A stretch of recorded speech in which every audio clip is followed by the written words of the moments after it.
کہ یہ ان تمام امور کے عام ہیں جن کو اس نے ملانے کا حکم دیا ہے۔ اب اوپر ہم نے پڑھا کہ اللہ تعالیٰ ملانے کا حکم دیتے ہیں، کن چیزوں کو ملانے کا حکم دیتے ہیں یا کن چیز کو جوڑنے کا حکم دیتے ہیں۔ اس میں سب سے پہلے اللہ اور رسول کے ایمان، اللہ اور اس کے رسول پر ایمان، اللہ اور اس کے رسول کے ساتھ محبت، اللہ وحدہ کی عبادت اور اس کے رسول صلی اللہ علیہ وسلم کی اطاعت کے لیے سر تسلیم ہم کرنا، سب اس میں داخل ہے۔ اور یہ لوگ کون سے ہیں؟ جو کہ اللہ کے عذاب سے ڈرتے ہیں، جو اپنے ماں باپ کے ساتھ قولی اور فعلی حسن سلوک کے ذریعے سے صلح رحمی کرتے ہیں اور ان کی نافرمانیاں نہیں کرتے۔ اسی طرح اپنے قریبی رشتہ داروں کے ساتھ اپنے قول اور فعل میں حسن سلوک کے ذریعے سے صلح رحمی کرتے ہیں، اپنی بیویوں، اپنے دوستوں، ساتھیوں اور اپنے غلاموں کے دین اور دنیاوی حقوق کی کامل ادائیگی سے حسن سلوک سے پیش آتے ہیں۔ اب اپنے غلاموں کے ساتھ آپ کیسے دینی خوش اخلاقی کے ساتھ آپ پیش آ سکتے ہیں؟ میرے ایکسپیرینس میں ہے کہ میں کسی دعویٰ سینٹر میں گئی اور وہاں دعویٰ سینٹر میں کافی ساری جو خواتین تھیں وہاں بیٹھی ہوئی تھی اور انہوں نے ڈریس اپ کیا ہوا تھا، اپنا یونیفارم پہنا ہوا تھا، ہاؤس کیپنگ کا یونیفارم پہنا ہوا تھا۔ تو میں نے ان سے پوچھا کہ تم لوگ یہاں کیا کر رہے ہو؟ تو کہتے ہیں کہ ہم جس گھر میں کام کرتے ہیں، جس محل میں ہم لوگ کام کرتے ہیں، کسی بہت بڑے شیخ کا وہ محل تھا اور اس میں 30-40 خدامائیں کام کرتی تھیں۔ تو اس میں وہاں پر جو ہے انہوں نے، وہ ساری مسلمان خدامائیں تھیں، تو ان کی دین اور دعوت کا جو کام تھا، جو ان کو دین سکھانے کا کام تھا، وہ شیخ نے کیا ہوا تھا ان کو یہاں پہ دعویٰ سینٹر میں بھیج کے۔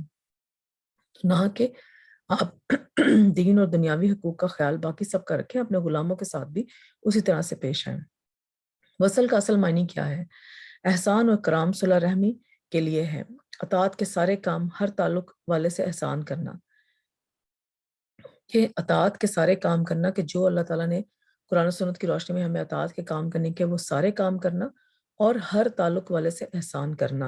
اور ہر تعلق والا جو ہے وہ آپ کے اپنے رشتہ دار بھی ہیں اور وہ بھی ہیں جو کہ آپ کے رشتہ دار نہیں ہیں۔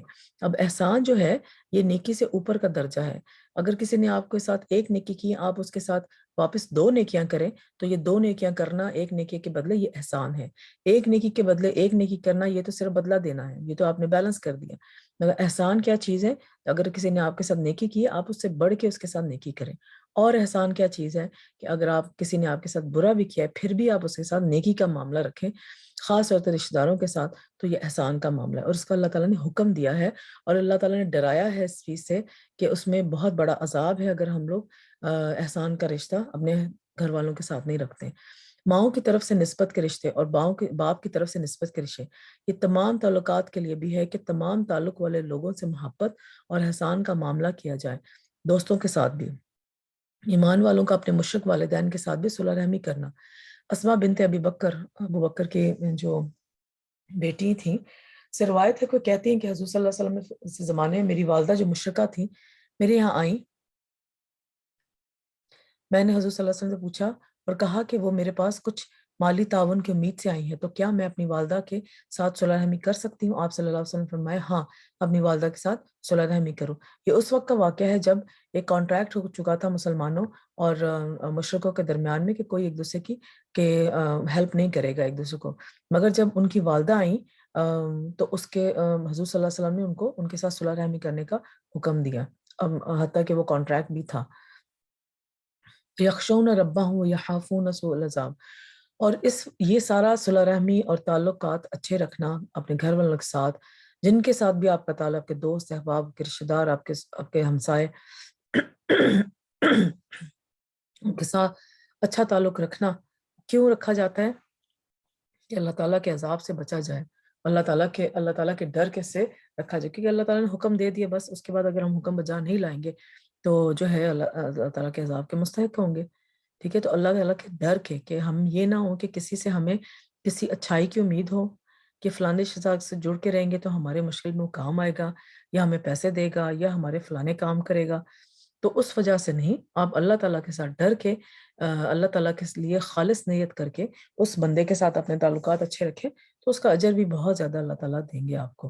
اور اس کے آگے کیا کیا اس کے فائدے ہیں وہ آگے ہم پڑھتے ہیں۔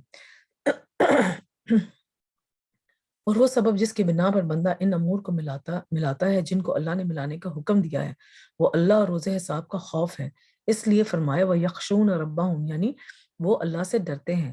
اللہ کا خوف اور قیامت کے دن اس کے حضور پیش ہونے کا ڈر انہیں اللہ کی نافرمانی کے ارتکاب اور اس کے احکام میں کوتاہی سے بچاتا ہے۔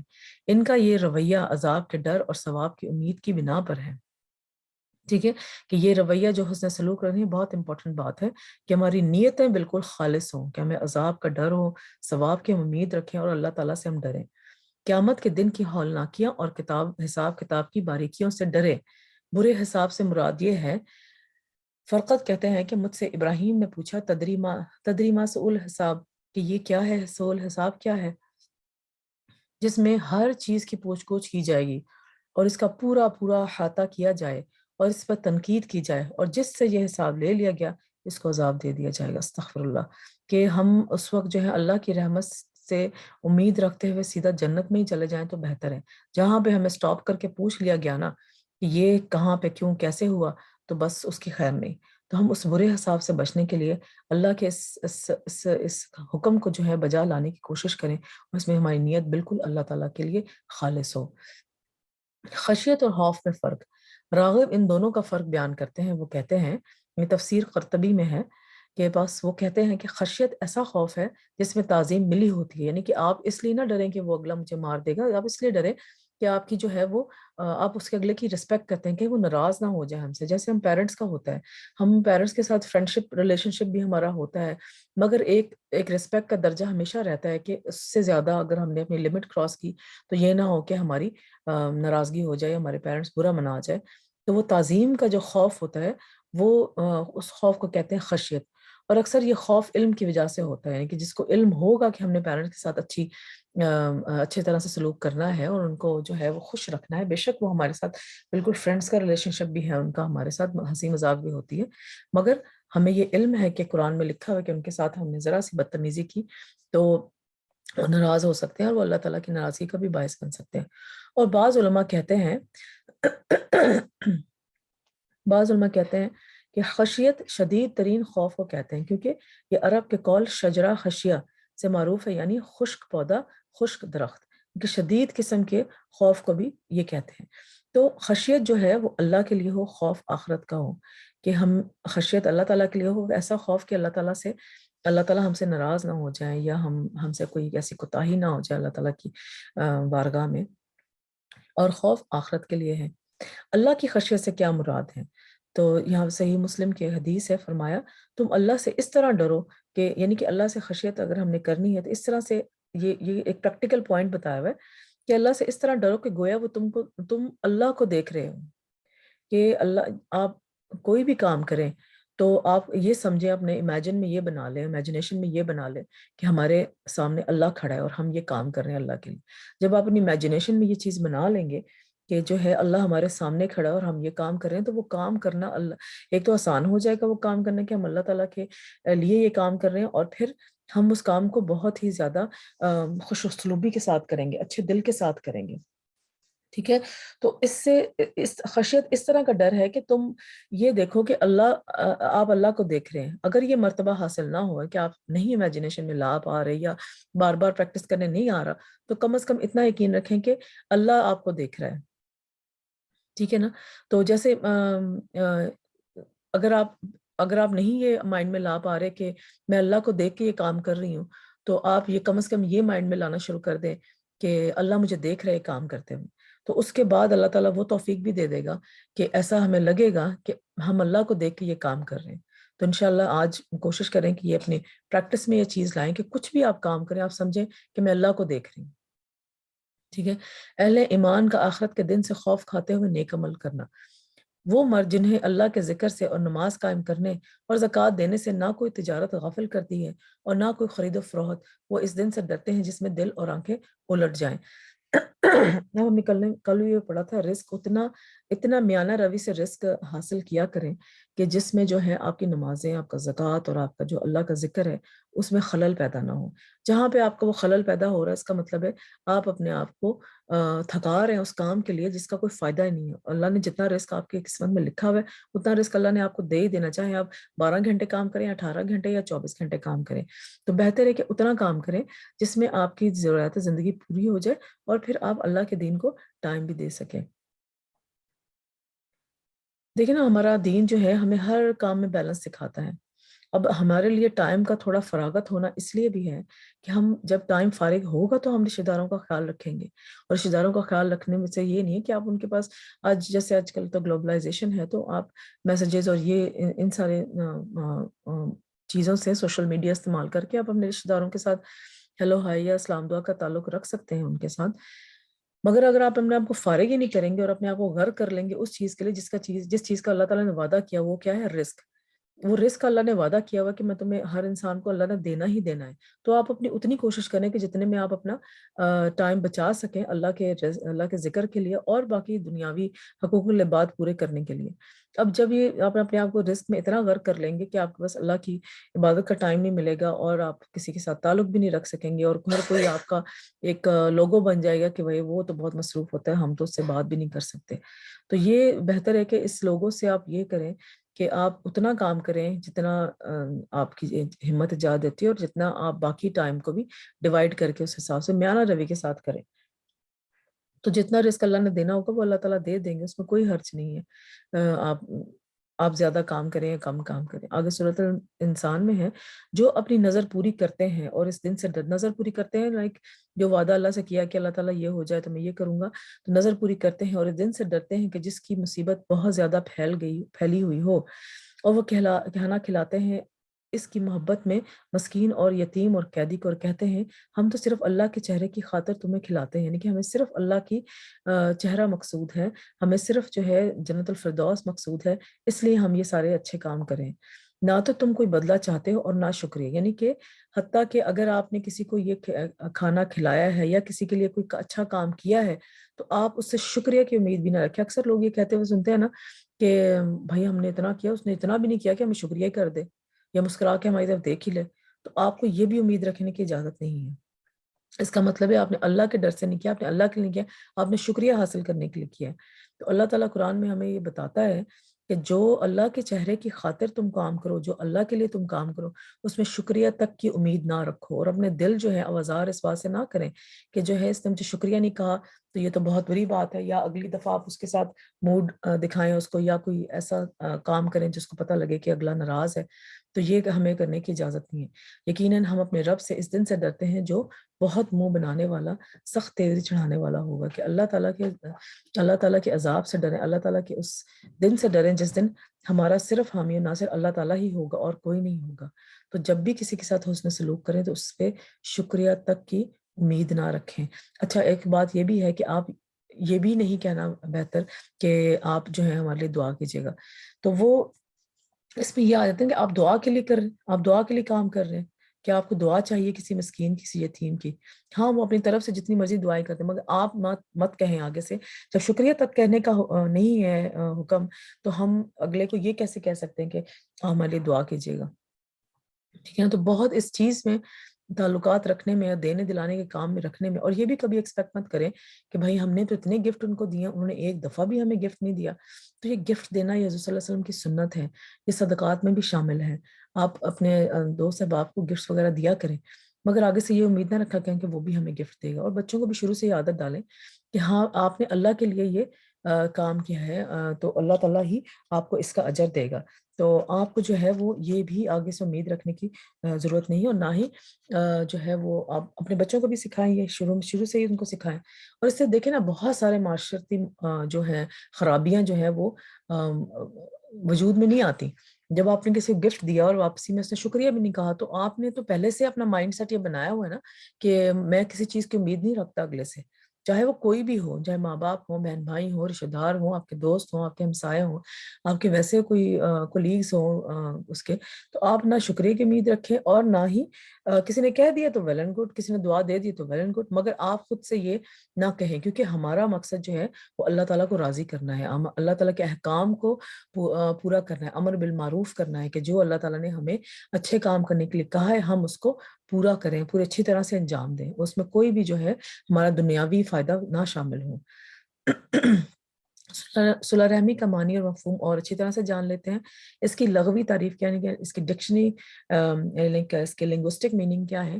ایک چیز کو دوسری چیز کے ساتھ ملانا حتیٰ کہ وہ اس سے چمٹ جائے، یعنی کہ جیسے میگنیٹ ایک دوسرے کے چمکتا ہے نا، تو اس کو ویسے چمٹ جانا۔ ہجران کی یعنی چھوڑنے کی ضد، ہجران یعنی ہجرت سے ہے، تو اس کا اپوزٹ ہے، تو چھوڑنے کی چھوڑ دینا ہے، بالکل نا، ایک جگہ سے دوسری جگہ چلے جانا۔ اصطلاحی تعریف کیا ہے کہ اس کے جو کنٹیکسچل میننگ کیا ہے؟ ابن منظور نے لغوی اور اصطلاحی معنوں کے درمیان تعلق کو واضح کرتے ہوئے کہا، یہ کنایا ہے ان رشتہ داروں پر احسان کرنے کے بارے میں جو نسبی ہوں اور سسرالی ہوں، ان پر شفقت کرنا اور ان کے ساتھ نرمی سے پیش آنا اور ان کے احوال کی رعایت کرنا، اگرچہ وہ دور کے رشتہ دار ہوں یا وہ بدسلوکی کرتے ہوں، اور قطع رحمی ان سب چیزوں کے برعکس کو کہتے ہیں۔ گویا وہ ان پر احسان کرتا ہے تو اپنے اور اپنے درمیان قرابت داری اور سسرالی رشتہ داری اور جائز صلہ اور عطیہ کو ملاتا ہے۔ صلح رحمی کی جامع تعریف کیا ہے؟ کہ جتنا ہو سکے رشتہ داروں کو خیر پہنچانا اور حسب طاقت جتنا ہو سکے ان سے شر کو دور رکھنا، ٹھیک ہے؟ یعنی کہ آپ ان کی شر سے دور رکھنے کا کیا ہے کہ آپ ان کی زندگی کے معاملات جانیں، کیونکہ ایسا کام تو نہیں کر رہے کہ جس سے جو ہے وہ شرک جو ہے اس میں ملوث ہو رہے ہیں یا اپنا فضول ٹائم ادھر ضائع کر رہے ہیں، تو آپ ان کو کوئی کورس میں رجسٹر کروا دیں کہ اللہ تعالیٰ کے زیادہ قریب ہو جائیں، یا کوئی آن لائن کورس ان کو بائی کروا دیں تاکہ وہ اللہ تعالیٰ کے زیادہ قریب ہو جائیں۔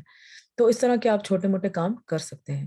رشتہ داروں کے ساتھ احسان کرنا، امام نووی کہتے ہیں صلح رحمی رشتہ داروں پر اس انداز میں احسان کرنا کہ وہ صلح رحمی کرنے والے اور جس کے ساتھ صلح رحمی کی جا رہی ہو اس کے حالات کے مناسب ہوں۔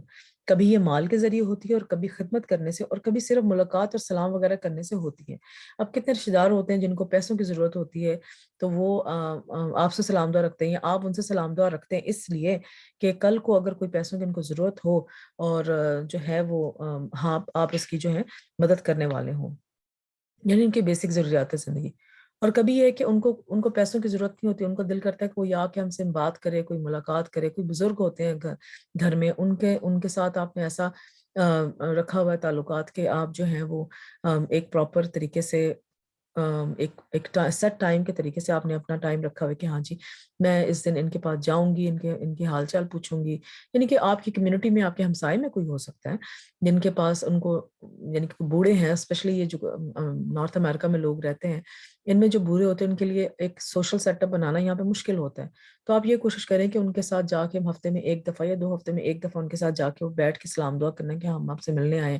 ان کا کوئی شوق ہے، فار ایگزامپل ان کو پودے رکھنے کا بہت شوق ہے، تو ان کے لیے کوئی پودے کا گفٹ لے گئے آپ، یا کوئی پلانٹ لے گئے، یا ان کے پلانٹس کی جا کے تعریف کی اور ہاں آپ کیسے کرتے ہیں، تو ان کی دلجوئی کرنے کے لیے آپ ضرور جائیں۔ اور سم ٹائم یہ ہوتا ہے کہ سلام کسی کو نہ آپ کے ٹائم کی ضرورت ہوتی ہے، نہ آپ کے جو ہے پیسے کی ضرورت ہوتی ہے، مگر پھر بھی اس صورت میں بھی آپ ان کو سلام دعا کا میسج ضرور کر دیا کریں یا کال کر لیا کریں، ٹھیک ہے؟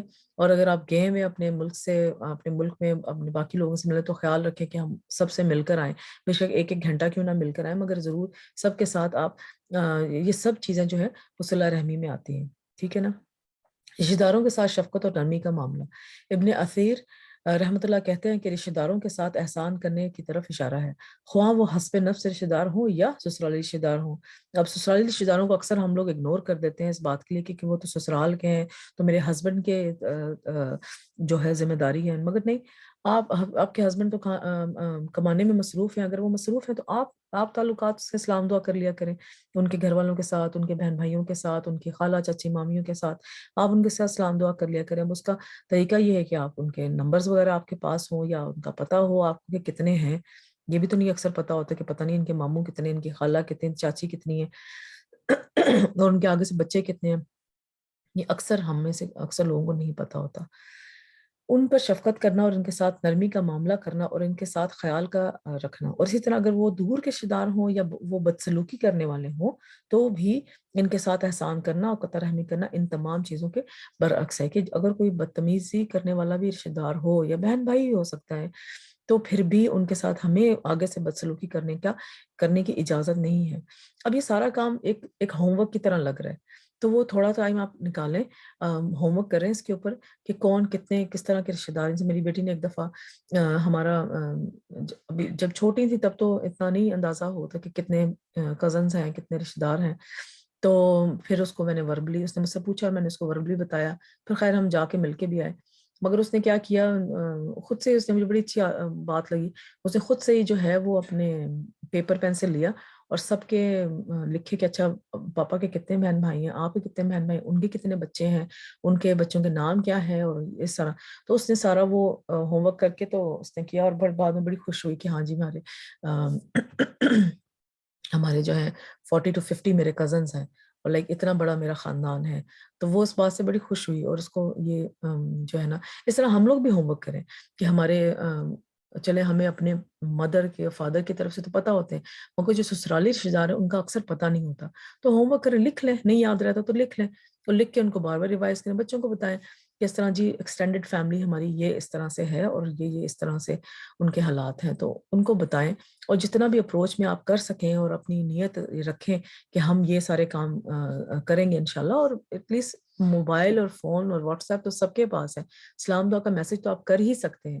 اگر وہ آپ کو نہیں بھی جانتے تو آپ اپنا انٹروڈیوس کروائیں کہ میں فلانے کی وائف ہوں یا ان کی بہو ہوں اور آپ سے سلام دعا کے لیے وہ کہہ رہی ہوں.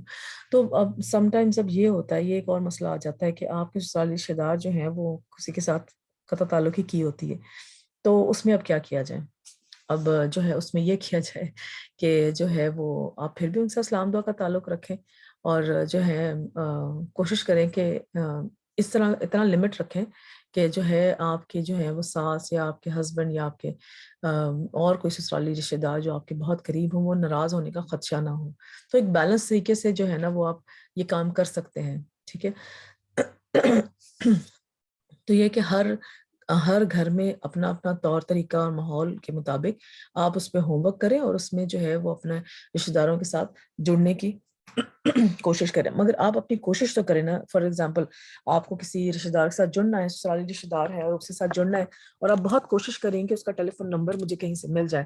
اب چونکہ وہاں پہ سسرالی رشتے داروں نے جو ہے وہ اتنی وہاں پہ سلام دعا نہیں ہے, اور آپ کے لیے مشکل ہے کہ وہاں کا نمبر لینا تھوڑا مشکل ہے, مگر آپ اپنی طرف سے ٹرائی کریں, ایک دو جگہ سے پتہ کریں اور ٹرائی کرتے رہیں اور پوچھتے پوچھاتے رہیں کہ ہاں جی ان کا نمبر مجھے مل جائے, میں نے سلام دعا ان سے کرنی ہے. اپنی کوشش تو آپ کریں نا, اگر مل جاتا تو ویل اینڈ گڈ, اگر نہیں ملتا تو آپ نے اپنی کوشش تو کیا, کل اللہ تعالیٰ کے سامنے آپ بتانے چاہیے تو ہوں گے نا کہ میں نے کوشش کی تھی, اب مجھے نہیں مل رہا تھا تو یہ میری قسمت تھی. ٹھیک ہے, صلہ رحمی کی حقیقت, فوائد کا تبادلہ کرنا صلہ رحمی نہیں ہے. یعنی کہ ایک بندے نے آپ کو کوئی فائدہ آپ کے لیے کیا ہے اور اس کے بعد آپ وہی فائدہ اس کے لیے کر دیں تو یہ تو بدلہ ہو گیا. ٹھیک ہے, اب اس سے بڑھ کے کریں, یہ ہوتی ہے صلہ رحمی. فوائد کا تبادلہ کرنا صلہ رحمی نہیں ہے. یہ کہ اگر تمہارے رشتے دار تمہارے ساتھ صلہ رحمی کریں تو تم بھی ان کے ساتھ صلہ رحمی کرو, اور اگر وہ تم سے دور چلے جائیں تو تم بھی دور چلے جاؤ. یہ صلہ رحمی کی صفت نہیں ہے, یہ تو ایک دوسرے کو بدلہ دینا ہے. لیکن صلہ رحمی کا معاملہ ان تمام چیزوں سے بلند ہے. عبداللہ بن عمر رضی اللہ تعالیٰ عنہ سے روایت ہے کہ نبی صلی اللہ علیہ وسلم فرمایا, کسی کام کا بدلہ دینا صلہ رحمی نہیں ہے, بلکہ صلہ رحمی کرنے والا وہ شخص ہے جب اس کے ساتھ صلہ رحمی والا معاملہ ختم کر دیا جائے پھر بھی صلہ رحمی کرے. کوئی کسی بہن بھائی نے آپ سے بدتمیزی کر دی ہے تو پھر اکثر یہ ہوتا ہے کہ وہ چھوٹا ہے, اس سے بدتمیزی کی, وہ پہلے آ کے معافی مانگے اور پھر جو ہے میں آگے سے اس کو معاف کر دوں گا. یا پھر عجیب فنی سی سچویشن ہوتی ہے نا کہ جو ہے وہ آپ خود اس سے بات نہیں کرنا چاہ رہے اپنے چھوٹے بہن بھائی کے ساتھ, یا کوئی بھی چھوٹا رشتہ دار ہے اس سے بات نہیں کرنا چاہ رہے, مگر آپ لوگوں کے ذریعے میسیجز پہنچوا رہے ہیں کہ اس کو بولو کہ مجھ سے آ کے معافی مانگے تو میں جو ہوں اس کو معاف کر دوں.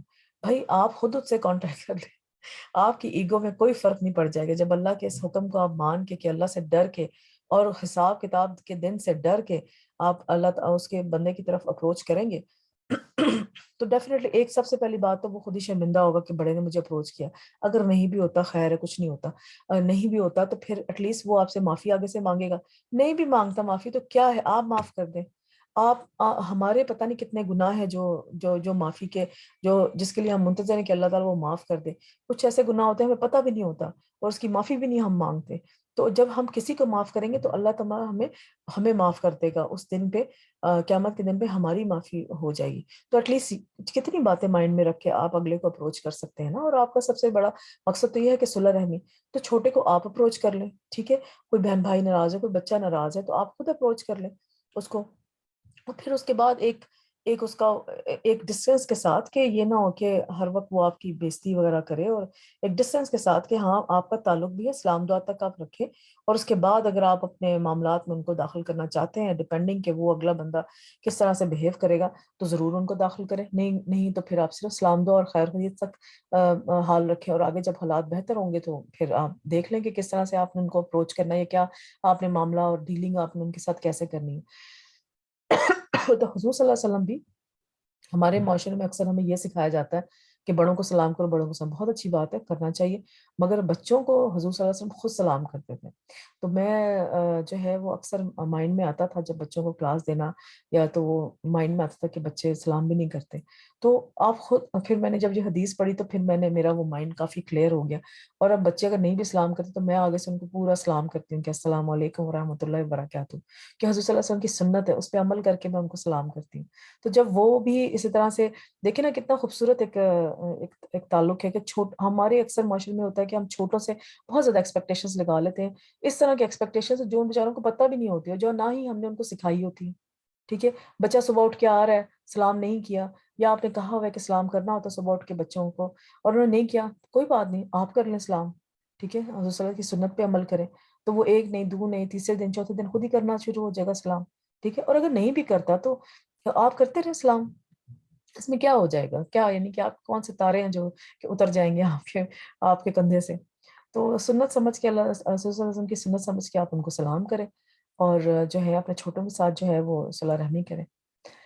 صلہ رحمی کا حق، سلیمان بن موسیٰ کہتے ہیں کہ کہا بن محیص سے کہا گیا کہ رشتہ داروں کا کیا حق ہے. انہوں نے کہا کہ اگر رشتہ دار آپ کی طرف آئیں تو آپ ان کا استقبال کیا جائے، اور اگر وہ پیٹ پھیر کر جائیں تو ان کے پیچھے جایا جائے. یعنی کہ ان کے جو ہے ان کو اپروچ کیا جائے کسی نہ کسی طریقے سے، کہ کسی طرح وہ مان جائے. اگر آپ کی غلطی ہے تو ایکسیپٹ کریں وہ غلطی، بے شک چھوٹا بھی ہے، آپ ایکسیپٹ کریں غلطی اور ان سے معافی مانگیں. اور اگر جو ہے وہ اس کی کوئی غلطی ہے اور آپ کی غلطی نہیں ہے تو پھر بھی آپ معاف کر کے آگے ہو جائیں. ٹھیک ہے. دونوں سچویشنز میں جو ہے وہ آپ کو کسی طرح بھی جو ہے وہ قطع تعلقی کرنے کا حکم نہیں ہے کہ آپ جو ہے آپ کی غلطی ہے تو آپ قطع تعلقی کر لیں، اگر اس کی غلطی ہے تو آپ قطع تعلقی کر لیں. ٹھیک ہے نا. اور اسی طرح ایک خوبصورت معاشرہ، ایک خوبصورت خاندان بنتا ہے. صلہ رحمی کی دو قسمیں. قرطبی رحمۃ اللہ تعالیٰ کہتے ہیں کہ وہ رشتہ دار جس کو ملایا جاتا ہے، یہ عام ہوتی ہے اور خاص ہوتی ہے. بس عام صلہ رحمی دین پر مبنی ہے، یعنی کسی صاحب ایمان کے ساتھ تعلق ہونا. بس اس کو باہمی محبت اور خیر خواہی اور عدل انصاف اور واجب اور مستحب حقوق بجا لانے کے ساتھ ملانا واجب ہے. یعنی کہ عام جو کہ باقی سارے لوگوں کے ساتھ کرتے ہیں ہم لوگ، کہ اپنے فرینڈس کے ساتھ، اپنے رشتہ داروں کے ساتھ، ہمسایوں کے ساتھ آنے جانے، کوئی بھی روڈ پہ واک کر لے یا کہیں آپ کو مال میں مل گیا ہے تو آپ اس کے ساتھ سلام دعا کریں. ان کے ساتھ اگر کتنا ہوتا ہے کہ کوئی مدر کاٹ لے کے آ رہی ہے، آپ نے دروازہ کھول دیا، دروازہ کھول کے آپ نے دیکھا کہ پیچھے کوئی آ رہا ہے تو آپ ان کو جانے کے لیے پہلے دیں. سب چیزیں صلہ رحمی میں آتی ہیں. کوئی کسی کو ہیلپ چاہیے، کسی کی کوئی چیز گر گیا، آپ نے اٹھا کے اس کے ہاتھ میں واپس وہ چیز دے دی ہے، تو یہ سارا کرنا واجب ہے. خاص صلہ رحمی یہ ہے کہ آپ ان تمام چیزوں کے ساتھ خرچ کو بڑھا دیں اور اس کے حالات کی خبر گیری کرتے رہیں، ان کی غلطیوں کو نظر انداز کرتے رہیں. جیسے میں نے پہلے بھی کہا کہ آپ کو ان کے حالات کا کسی نہ کسی طرح سے پتہ ہو. آپ اگر نہیں بھی ان کو اپروچ کر سکتے تو ان سے جو ملنے جلنے والے لوگ ہیں ان کو جو ہے آپ ان کا حال چال پوچھتے رہیں کہ کیا حال چال ہے ان کا. تو ہمیں اپنی طرح سے اب یہ سب کام ہم کب کریں؟ اب مسئلہ یہ ہے کہ ٹائم ہی نہیں ہوتا. تو یہ سب کام ہم کب کریں؟ اب یہ سب کام ہمارے مائنڈ میں ہوں گے تو ہم کریں گے. اب مائنڈ میں کیسے ہوں گے؟ ہمارے نالج میں آئے گی بات تو ہم کریں گے. جب نالج میں کوئی بات آتی ہے اور ہمیں پتہ لگتا ہے کہ صلہ رحمی اس طرح سے کرنا ہوتی ہے، اور ہمارے دل میں اللہ کا خوف پیدا ہوتا ہے کہ اللہ کے لیے ہم نے کرنی اور حساب کتاب سے بچنے کے لیے کرنا ہے، تو پھر خود بخود پلاننگ میں اور آپ کو وقت خود بخود ہی نکل آتا ہے. تو موٹیویشن جو ہے نا آپ کو یہ کام کرنے کے لیے وہ یہ ہے کہ یوم آخرت میں اللہ کے عذاب سے بچنے کے ایک موٹیویشن اپنے دل میں ہمیشہ رکھیں. پھر آپ کے خود ہی ٹائم بھی نکلے گا, خود ہی لوگوں کو تلاش بھی آپ کرنا شروع کریں, اس میں پراپر ایک ہوم ورک کریں گے. اور دیکھیں نا, کوئی زندگی میں چینج لانے کے لیے شروع میں تھوڑا سا اسٹرگل کرنا پڑتا ہے. شروع میں ڈیفینیٹلی آپ کو تھوڑا ہوم ورک کرنا پڑے گا, آپ کو اسٹرگل کرنی پڑے گی, کون کون کہاں کہاں کس طرح رہتا ہے, ان کے حالات کیا ہے, ان کے گھر میں جو ہے وہ سورس آف انکم کیا ہے, ان کے گھر میں پڑھنے والے بچے کون سے ہیں, دینی تعلیم حاصل کرنے والے بچے کون سے ہیں. تو یہ ایک شروع میں آپ کو ایک ہوم ورک ملے گا. پھر آپ اس کی اپڈیٹ لیتے رہیں, 3-4 مہینوں کے بعد آپ اپڈیٹ لیتے رہیں, اور مہینے میں ایک دن آپ بنا لیں کہ اس میں نے سب کو سلام دعا کا میسج بھیجنا ہے. تو وہ آپ کو جو ہے وہ کسی ایک خاص تہوار کے ساتھ اس کو مت رکھیں کہ رمضان آئے گا تو سلام دعا بھیجوں گی, یا عید پہ سب کو سلام دعا کر لوں گی. کوشش کریں کہ عید اور رمضان اور ان پہ تو چلیں بنتا ہی ہے, مگر یہ ہے کہ کوشش کریں کہ عید رمضان وغیرہ پہ ان کو کال کریں یا ان سے ملنے کی کوشش کریں, اور ہر مہینے 2 مہینے کے بعد ان کو سلام دعا کا یا اس طرح سے میسج کر لیا کریں. ان کو کہا کریں کہ جو ہے کوئی کسی چیز کی ضرورت ہو تو مجھے بتائیے گا. اگر آپ کو شک ہو کہ ان کو مالی مدد کی ضرورت ہو سکتی ہے تو آپ ان کے ساتھ وہ تعلق رکھتے ہیں. پھر یہ ہے کہ اپنے گھر کے معاملات اور رشتہ داروں کے ساتھ معاملات, اپنے شوہر کے ساتھ معاملات, ان سب کو بیلنس کرنا جو ہے نا اللہ تعالیٰ خود ہی آپ کو سکھا دے گا. ٹھیک ہے نا. پھر یہ نہیں ہوگا کہ سارا دن آپ لگی ہوئی ہیں کہ رشتہ داروں کے حقوق پورے کرنے کے لیے, مجھے کھانا نہیں بنا, بچہ رو رہا ہے, میاں جو ہے وہ ناراض ہے. یہ نہیں کرنا کام, مگر یہ ہے کہ ایک بیلنس طریقے کے ساتھ آپ نے یہ سارے کام کرنے ہیں. ٹھیک ہے. صلح رحمی کی اہمیت کیا ہے؟ رشتہ داروں سے حسن سلوک کا حکم. جب ہم نے بنی اسرائیل سے پختہ عہد لیا کہ تم اللہ کے سوا کسی کی عبادت نہ کرو گے, اور ماں باپ و قرابت والے اور یتیموں اور مسکینوں سے احسان کرو گے, اور لوگوں سے اچھی بات کہو, اور نماز قائم کرو, اور زکوٰۃ دو, اور پھر تم پھر گئے مگر تم میں سے تھوڑے اور منہ پھیرنے والے تھے. تو یہ بنی اسرائیل کو اللہ تعالیٰ نے حکم دیا ہوا تھا, اور کچھ لوگوں نے کیا اور کچھ لوگوں نے نہیں کیا. تو یہ حکم ہمارے لیے بھی ہے. سورہ بقرہ 83 میں ہو اذ اخذنا, اور جب لیا ہم نے, کیا لیا؟ میثاق, پختہ عہد, بنی اسرائیل سے پختہ عہد لیا تھا. کس بات کا؟ لا تعبدون الا اللہ, نہ تم عبادت کرو گے مگر اللہ کی. اور کس چیز کا پختہ عہد لیا تھا؟ وبالوالدین احسانا, اور والدان کے ساتھ احسان کرنے کا. اور کیا پختہ عہد لیا تھا؟ کس کے ساتھ احسان کرنا ہے؟ رشتہ داروں, ذی القربہ, اور رشتہ داروں سے, والیتامى, اور یتیموں سے, اور والمساکین, اور مسکینوں سے. اور کس چیز کا پختہ وعدہ لیا تھا؟ وَقُولُوا لِلنَّاسِ حُسْنًا, اور کہو کہ لوگوں سے اچھی بات کرو. اور کس چیز کا؟ وَأَقِیمُوا الصَّلَاةَ, اور کرو اور نماز قائم کرو. وَآتُوا الزَّکَاةَ, اور ادا کرو زکوٰۃ. پھر ان کا کیا رویہ تھا آگے سے؟ جب وعدہ کرنے کے بعد کیا کرنا ہوتا ہے؟ پورا کرنا ہوتا ہے. مگر ان کا کیا رویہ تھا؟ ثُمَّ تَوَلَّیْتُمْ, پھر منہ موڑ لیا تم نے, سوائے قلیلاً منکم, کچھ لوگوں نے, ہر کسی نے تو نہیں منہ موڑا تھا, مگر بہت کم لوگوں نے اس بات پہ جو تھے ڈٹے رہے تھے کہ ہم نے اللہ تعالیٰ کا یہ حکم ماننا ہے, یہ عہد پورا کرنا ہے. وَأَنْتُمْ مُعْرِضُونَ, اور تم اعراض کرنے والے تھے, یعنی کہ اس سے پیچھے ہٹ جانے والے تھے.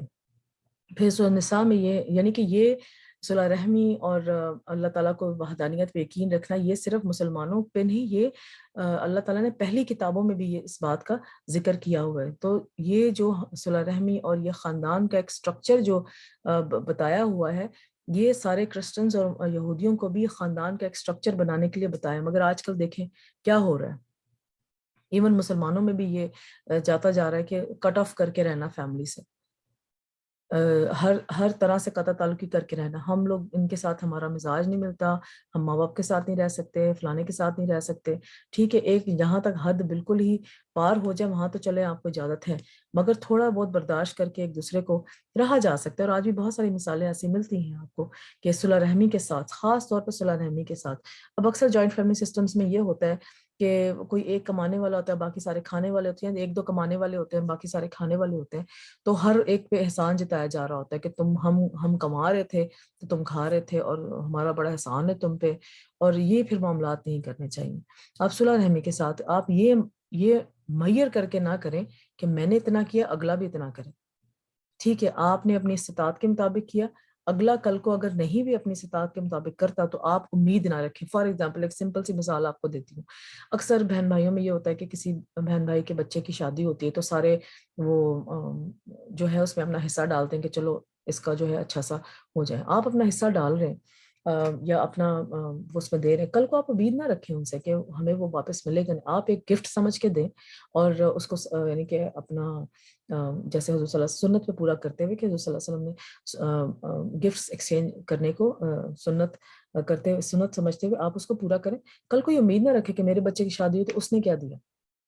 اب نہ امید رکھیں، کوئی بات نہیں، کچھ نہیں ہوتا. کچھ آپ دینے والے بنے، آپ کے دینے سے آپ کے خزانوں میں کمی نہیں آئے گی. اللہ تعالیٰ اور بہت سارے راستے نکال دے گا انشاءاللہ. مگر ہاں آپ یہ کر سکتے ہیں کہ اگر کسی نے کہا کہ میں اپنی بچی کی شادی کے لیے مجھے اتنا قرضہ چاہیے تو آپ وہ قرضہ دیں، اور اس کے بعد جو ہے وہ پھر ظاہر بات ہے پھر قرضہ دے کے تو آپ نے دیا ہے ایک لمسم اماؤنٹ، تو آپ پھر اس کی واپسی کی امید رکھیں کہ ہاں جی مجھے فلانے ٹائم پہ تم یہ قرضہ واپس کر دو گے. مگر آپ نے گفٹ کے طور پہ کچھ دیا تو پھر آپ یہ امید نہ رکھیں کہ جو ہے، اور آپ شکریہ تک کی بھی امید نہیں رکھنی، اور نہ ہی ان کے واپسی کی تو بالکل امید نہیں رکھنی، اور نہ ہی شکریہ کی آپ ان سے شکریہ تک کا جو ہے وہ آپ امید رکھیں کہ وہ ہمیں شکریہ تک کہیں. تو اس سے جو ہے پھر آپ کے معاملات جو ہیں وہ بہت اچھے رہیں گے. کل کو ناچاکیاں نہیں پیدا ہیں. کل کو اگر وہ ان کے حالات ایسے وہ نہیں دے سکتے جتنا آپ نے گفٹ ان کو دیا، وغیرہ دے دیتے ویلن کو نہیں دے سکتے، تو آپ ان کے ساتھ ناراضگی کا اور یہ بات نہ کریں کہ میں نے اتنا دیا تھا تو اب میری بیٹی کی شادی ہے تو تم بھی اتنا دو گے. تو یہ آپ امید نہ رکھیں اور نہ ہی مطالبہ کریں ان سے اس بات کا. تو اچھی بات نہیں ہے کرنے کی. پھر ہمیں کیا حکم دیا اللہ تعالیٰ نے؟ پچھلی امت کو تو اللہ تعالیٰ نے حکم دیا ہوا ہے. ہمیں کیا اللہ نے حکم دیا؟ سورہ نساء آیت نمبر 36، اور اللہ کی عبادت کرو اور اس کے ساتھ کسی چیز کو شریک نہ بناؤ، اور ماں باپ کے ساتھ اچھا سلوک کرو، اور قرابت والوں کے ساتھ، اور یتیموں اور مسکینوں اور قرابت والے ہمسائے، یعنی کہ وہ ہمسائے جو کہ آپ کے رشتہ دار ہوں، اور اجنبی ہمسائے ایون نان مسلم بھی ہوں، اور پہلو کے ساتھی جو کہ آپ کے کولیگز وغیرہ ہیں، اور مسافر کے ساتھ جو بھی سفر میں اکثر آپ کا کسی کے ساتھ ہو جاتا ہے کہ سفر میں آپ ہیلو ہائے ہو جاتی ہے، اور ان کے ساتھ بھی جن کے مالک تمہارے دائیں ہاتھ بنے ہیں، یعنی کہ آپ نے غلاموں کی. یقیناً اللہ ایسے شخص سے محبت نہیں کرتا جو اکڑنے والا اور شیخی مارنے والا ہے. یعنی کہ اگر اللہ نے آپ کو دینے والا بنایا ہے اور آپ اکڑ کے اگلے کو دیتے ہیں، اکڑ کے اگلے کے ساتھ آپ تعلقات رکھتے ہیں، یا کسی آپ ایسے رشتہ دار کے ساتھ تعلقات رکھتے ہیں کہ ٹھیک ہے اس کے ساتھ میں تعلق اس لیے کہ میرے چھوٹے موٹے گھر کے کام کر دے گا، تو یہ سخت بری بات ہے، یہ نہیں کرنا چاہیے. تو اللہ تعالیٰ ان کو پسند نہیں کرتا. آپ کوئی مل جل کے کام کر رہے ہیں گھر میں تو ٹھیک ہے، ویل اینڈ گڈ. مگر یہ نہیں کہ آپ کو کوئی رشتہ دار آیا اور وہ کوئی اچھی یعنی کہ وہ مالی حالات سے اتنے اچھا نہیں ہے اور وہ کوئی آپ کے گھر کا کام کر رہا ہے تو آپ بھی مل کے کرنا شروع کر دیں اس کا کام، بجائے یہ کہ اچھا ٹھیک ہے کر لے گا 2 کام تو کیا ہوگا، میرا بھی تو اتنا احسان ہے اس کے اوپر. تو یہ معاملہ، اس طرح کی نیت نہیں ہونی چاہیے، یہ معاملہ نہیں ہونا چاہیے. اب اسی سورہ نساء کو ہم لوگ اس کی وہ ورڈ ٹو ورڈ دیکھ لیتے ہیں. فَاعْبُدُوا، اور عبادت کر رہے ہو کس کی؟ اللہ کی. ولا، اور نہ تشرکوا، تم شریک کرو، یعنی کہ اللہ تعالیٰ کے ساتھ کسی کو شریک نہ کرو، بھی ہی ساتھ اس کے کسی چیز کو. اور کیا کسی اللہ تعالیٰ نے حکم دیا ہوا ہے؟ اور بالوالدین، اور ساتھ احسان، والدین کے احسان کرنا. وبذل قربہ، اور کس کے ساتھ احسان کرنا؟ ساتھ قرابت داروں کے ساتھ، قریبی رشتہ داروں کے ساتھ. اور کس ساتھ احسان کرنا ہے؟ والیتامى، اور یتیموں کے ساتھ. والمساکین، اور مسکینوں کے ساتھ. وجاری ذی القربہ، اور پڑوسی قرابت دار کے، یعنی کہ آپ کے رشتہ دار جو آپ کے پڑوسی ہیں. وجاری، اور پڑوسی جنبی، اجنبی پڑوسی، وہ مسلمان بھی ہو سکتے ہیں اور نان مسلم بھی ہو سکتے ہیں. اور کس کے ساتھ احسان کرنا ہے؟ وصاحب الجنبی، اور ساتھی پہلو کے، جو آپ کے ورکنگ کولیگز ہیں.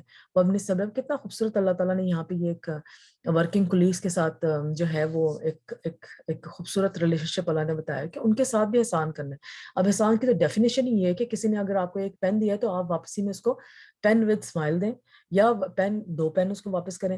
تو یہ جو ہے ایک ورکنگ انوائرمنٹ میں بھی کیسے آپ نے صلہ رحمی کرنے، اس کا بھی قرآن میں لکھا ہوا ہے.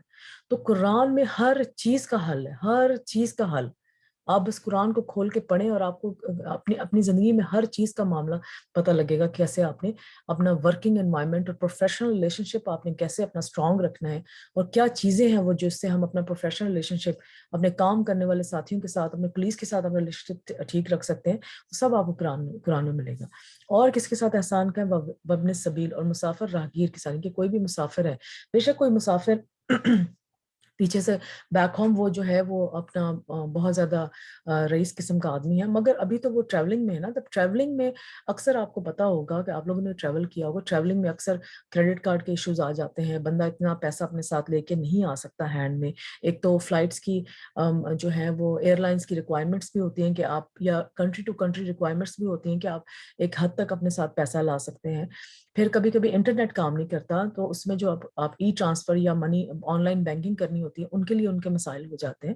تو یہ سوچ کے کہ یہ تو مسافر ٹھیک ہے، یہ اچھا خاصا رئیس ہے، تو ہمیں کیا ضرورت اس کا صلح رحمی کی. نہیں، وہ بیچارہ اس ایک کنڈیشن میں کبھی کبھی ہر چیز ہوتے سوتے بھی وہ جو ہے ٹیکنالوجی اس کو اتنا ویک کر دیتی ہے کہ وہ بالکل جو ہے وہ باؤنڈ ہو جاتا ہے کہ وہ کیسے اپنے معاملات. تو ان کے ساتھ صلح رحمی کرنے کا بھی اللہ تعالیٰ نے حکم دیا ہوا ہے. واقعی جو مسافر ہوتا ہے اس کی بڑی ایک کرٹیکل سچویشن کبھی کبھی کرٹیکل سچویشن میں آ جاتا ہے، تو ان کے ساتھ بھی صلح رحمی کرنی چاہیے. اور کن کے ساتھ صلح رحمی کرنی چاہیے؟ وما ملکت ایمانکم، اور جن کے مالک ہوئے دائیں ہاتھ، یعنی کہ آپ اپنے غلاموں کے ساتھ بھی صلح رحمی کریں. ان اللہ لا يحب من كان مختالا فخورا، بے شک اللہ نہیں وہ پسند کرتا اسے جو ہو خود پسند فخر کرنے والا. رشتہ دار باقی سب کی نسبت زیادہ کیوں حقدار ہیں؟ سورہ انفال میں ہے کہ اور رشتہ دار اللہ کی کتاب میں ایک دوسرے کے زیادہ حقدار ہیں، بے شک اللہ ہر چیز کو خوب جانتا ہے. بس اللہ نے حکم دے دی کہ رشتہ دار حقدار ہیں تو بس ختم، فل سٹاپ. وہاں پہ آگے کا صرف ہم نے کام کرنا ہے اور کیوں کہاں نہیں کرنی. ایمان لانے کے بعد اللہ کو محبوب عمل کیا کیا ہے دیکھتے ہیں اس میں. حسن قبیلہ کے ایک آدمی سے روایت ہے کہ وہ کہتے ہیں کہ میں نے حضرت صلی اللہ علیہ وسلم کے پاس آیا جبکہ آپ صلی اللہ علیہ وسلم اپنے صحابہ کے ساتھ بیٹھے تھے. میں نے کہا کہ آپ ہیں وہ جو یقین رکھتے ہیں کہ آپ اللہ کے رسول ہیں؟ آپ صلی اللہ علیہ وسلم فرمایا ہاں. میں نے کہا اے اللہ کے رسول، کون سے اعمال اللہ کو سب سے زیادہ محبوب ہیں؟ تو آپ صلی اللہ علیہ وسلم نے فرمایا، میرا گلچ کر رہا ہے یہ. تو آپ صلی اللہ علیہ وسلم فرمایا صلح رحمی. پھر میں نے کہا کہ اے اللہ کے رسول پھر کون سا عمل؟ آپ صلی اللہ علیہ وسلم فرمایا نیکی کا حکم دینا اور برائی سے روکنا. پھر میں نے کہا اے اللہ کے رسول کون سے اعمال اللہ کو سب سے زیادہ پسند ہے؟ تو آپ نے فرمایا اللہ کے ساتھ شریک ناپسند ہے، یعنی کہ کون سے اعمال ناپسند ہیں؟ اللہ کے ساتھ شریک ٹھہرانا. میں نے کہا اے اللہ کے رسول پھر کون سا عمل ناپسند ہے؟ آپ نے فرمایا قطع رحمی. پھر میں نے کہا اللہ کے پھر کون سے عمل ناپسند ہے؟ آپ نے فرمایا برائی کا حکم دینا اور نیکی سے روکنا. یہ اللہ تعالیٰ کے ناپسندیدہ اعمال میں سے عمل ہے. گلچ کیوں کر رہا ہے؟ Scratching.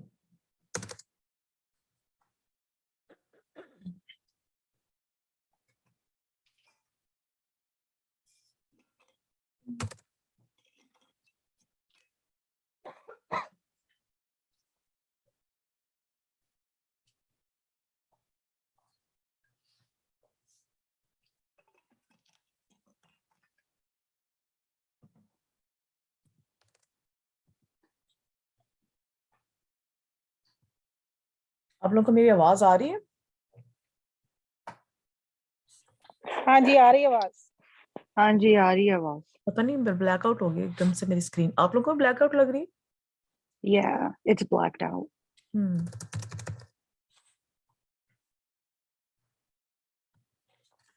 Is it on the computer?